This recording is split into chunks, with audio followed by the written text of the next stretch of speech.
Hey, welcome to this little budget where we save for the big things in life on a little budget. If you are new here, welcome. Thank you for spending your Sunday or whenever you are watching this with me. And if you are a returning subscriber and supporter, hey, budget buds. So this is one of those impromptu, but not really because I plan it out, bonus videos. And so I am a cash budgeter. I use the cash envelope system.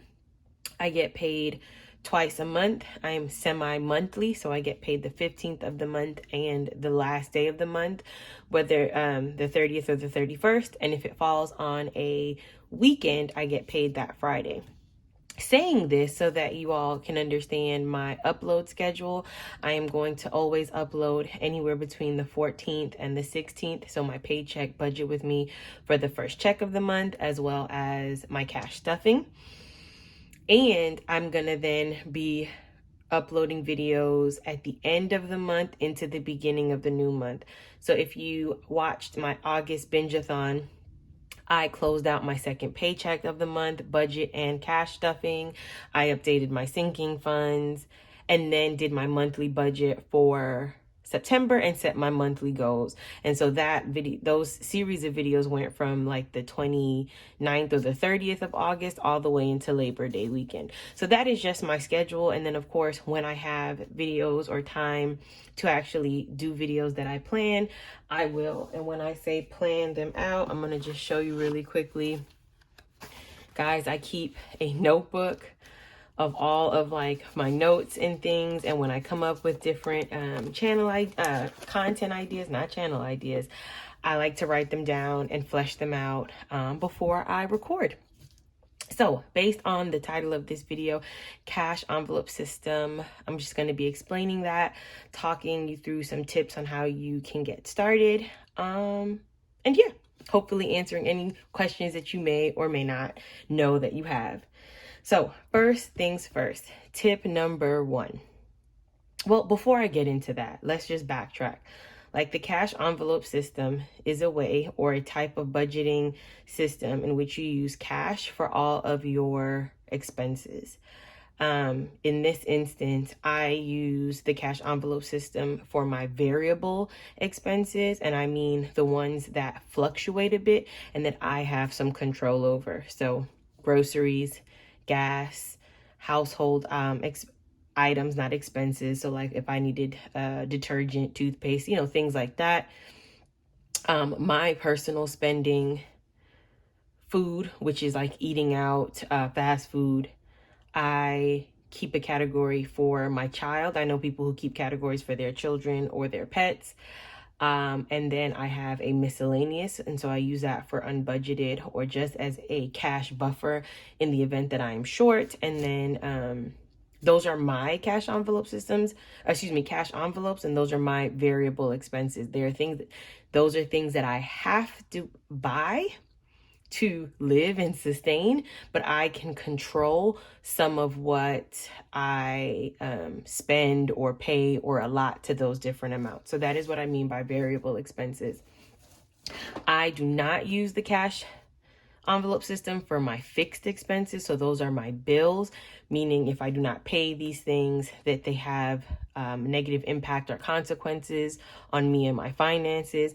Those are things that I write. I budget out what I need to spend or what I need to pay for them, and I leave that money in my account, and I automate my bills. Super, super important when you are creating a habit and a discipline of budgeting, automating your bills. But let's get back with it. So to start, or at least these are the things that I did to start my cash envelope system, and I started doing this in February of this year, and I started documenting, or March really of this year, and I started documenting in May when my channel started. So the first thing that I did was I tracked my expenses. And so it seems like, oh, you may know what you spend money on, but the truth is you really don't know how much you are spending on things. So track at least 1 month And because if you build out your monthly budget, it is important to see how much you are spending in a month. You want to see your patterns, where you're spending a little bit, where you're spending a lot, where you're overspending. The first time that I did that, or I did 1 month, I was like, I don't believe any of the numbers.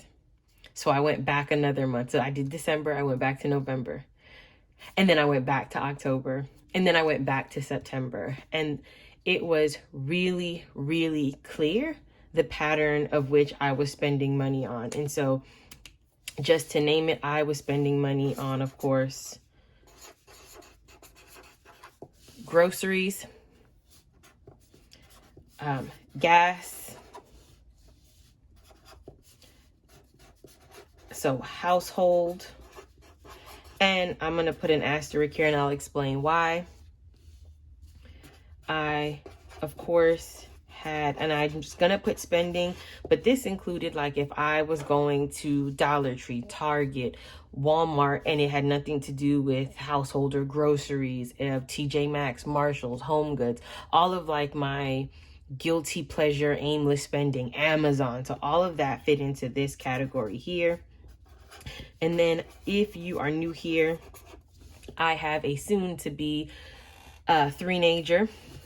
She'll be turning 3 next month, but this was also another category that was eating up some money because I was always either buying her clothes, not allocating for diapers, pull-ups, food, all different types of things for her to go to school with, like stuff like that.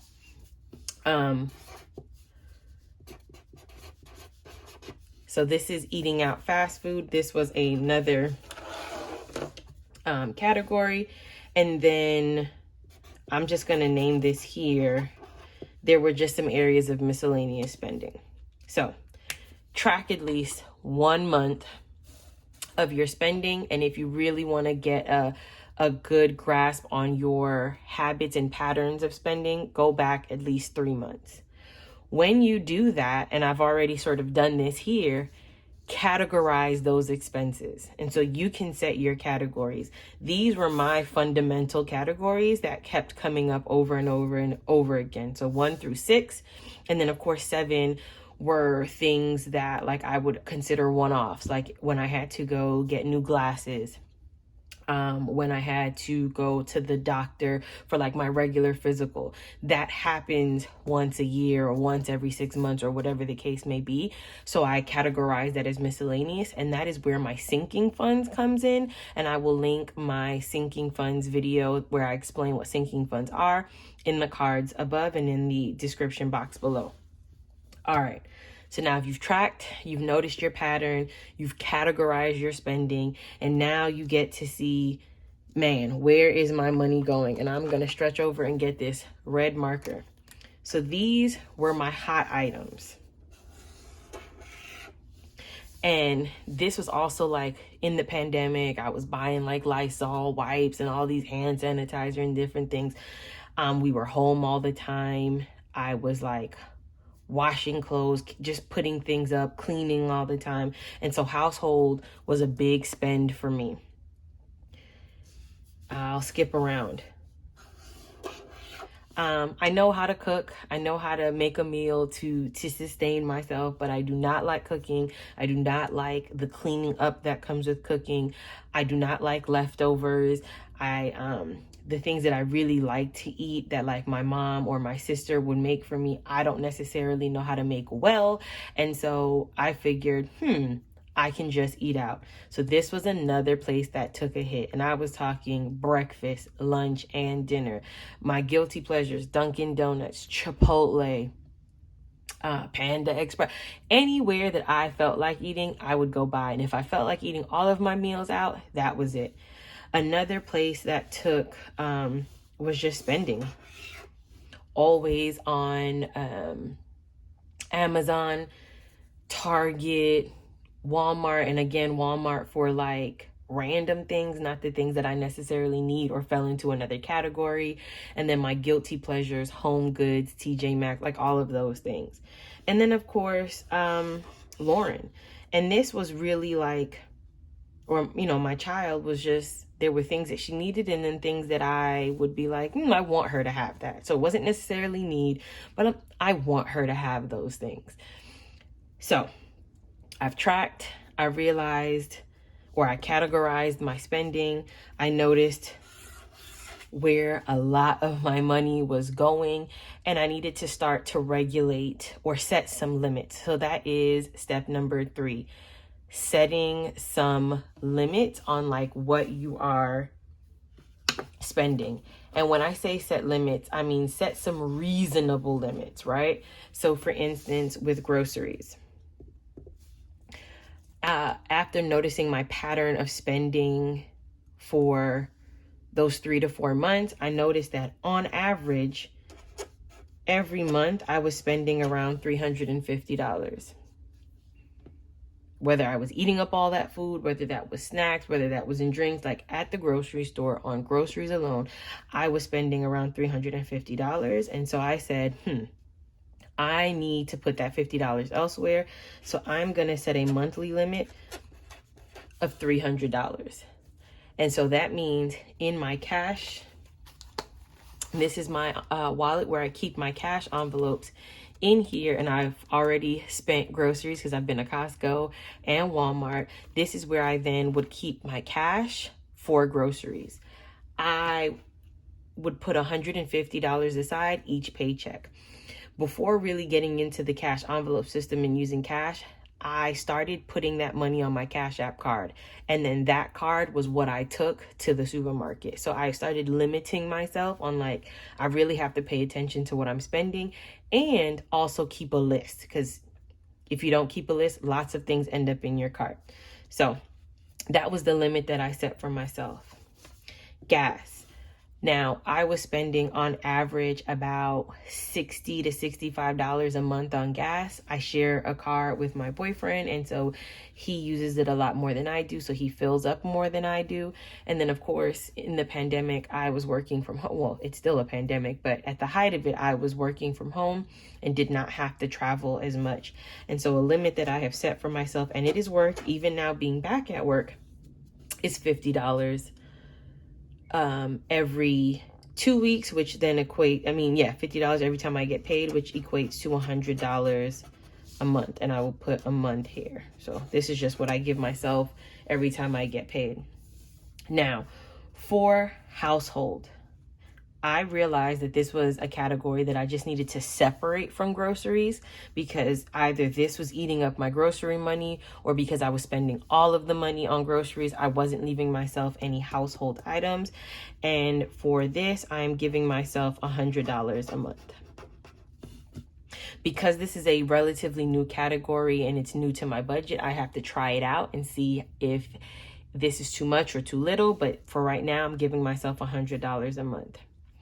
For spending, I am limiting myself, or I limited myself based on, I was spending roughly anywhere from $175 to about $225.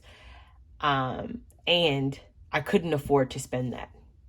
So, when they say you look at your budget, you make too little or you spend too much. I was having a spend too much problem. And so I had to drastically limit this to $100 a month. Now, if you stick with me, so, if you subscribe after this video, or if you're just so moved, you subscribe right now.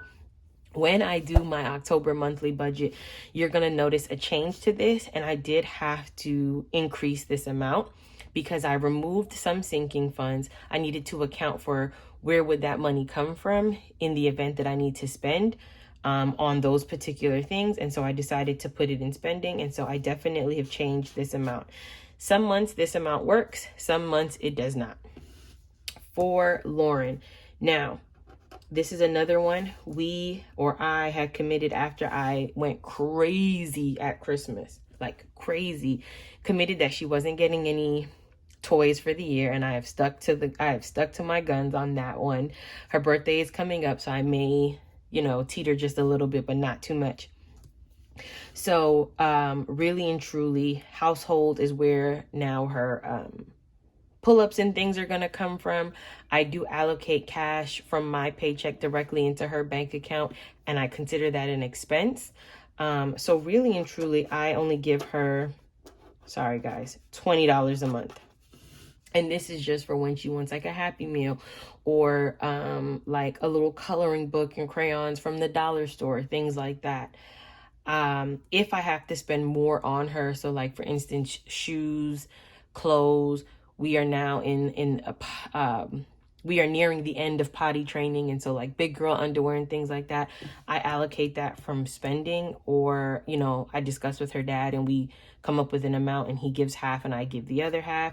But $20 a month, and this seems to have been working really well since I've been doing that. And food, another one of my hot button items for right now, it gets $60 a month. And again, here I was blowing at least maybe $150 or $200. That was a spending too much problem, and I needed to reel that back in, because if I was spending that much on food, it was like, what was the point of groceries? So, however, $60 a month hasn't really been working all that well. Like, I was blowing through that really quickly. Although, hopefully, when you guys watch my next budget with me next week, I should have some funds left over, because I've been eating at home and putting that grocery budget to work. But I will also up this eventually to $100 a month and give myself a little bit more wiggle room and also a little bit more grace, especially because I'm working later and sometimes coming home to cook after working until 5, not getting home until 6. That could be a bit challenging sometimes. Other times I just need to do better and prep. So I will also increase that. And for miscellaneous, I give myself $10 a month. And so if I'm doing right in all of these other categories, this money typically will get left over or will be enough to cover all of those other expenses. So I've set reasonable limits, right? Like some very reasonable limits. And so when you add all of this up, my 300 plus 1 is 4. Another 100 makes 5. Another 100 makes 6. 620. 680.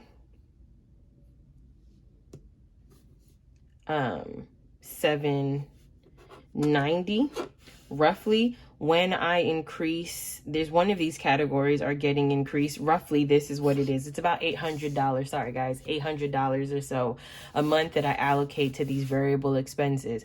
Once that money is done, that is it. I am not using my debit card, and I am most certainly not using a credit card. There are times, however, like for instance, with the national coin shortage, I would have to use my debit card, but I immediately put that cash back on. And if you're not new here, I have my back to bank envelope and I stick that money immediately in here, and I go back to the ATM really every few days and I deposit that money back into my account. All right, so we've tracked expenses, we've categorized expenses, we set some very reasonable limits on our expenses. The fourth thing with the cash envelope system is you got to get the cash, man. You got to get the cash. Now, I know people who choose to put their things on like credit cards for lots of different reasons, rewards, etc., etc. I prefer to have the cash in hand because I manage better holding and seeing the cash. I don't know if it's like a psychological thing, but I know that I tend to ask myself, do I really need this thing when I'm holding the cash?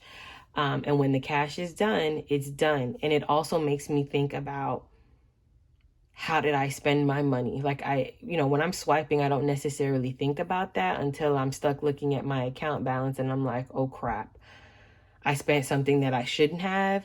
And now I have to figure some other things out. So get the cash.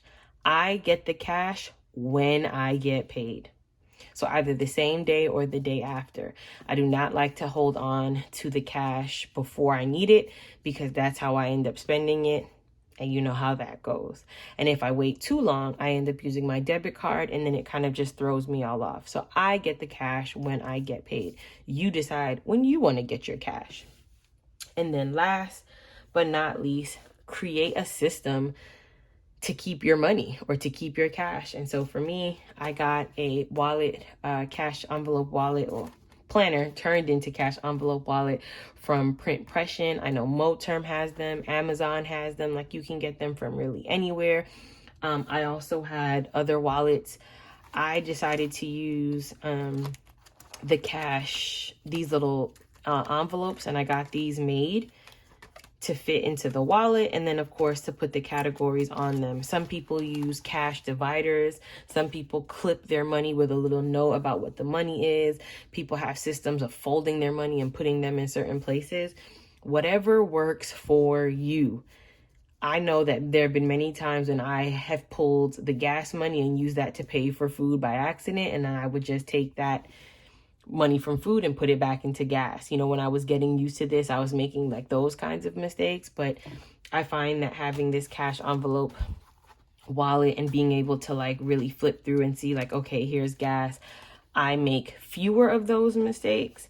But yeah, you create the system however it works for you. Sometimes if people know they're going to the grocery store, they will just take the grocery envelope out of their wallet and carry this with them. If they know they're going to also stop and get gas, they do just that. Whatever works for you. I find that this is not at all too bulky. It fits in a medium to even small size purse, and I'm able to run out with it. But guys, that is the cash envelope system.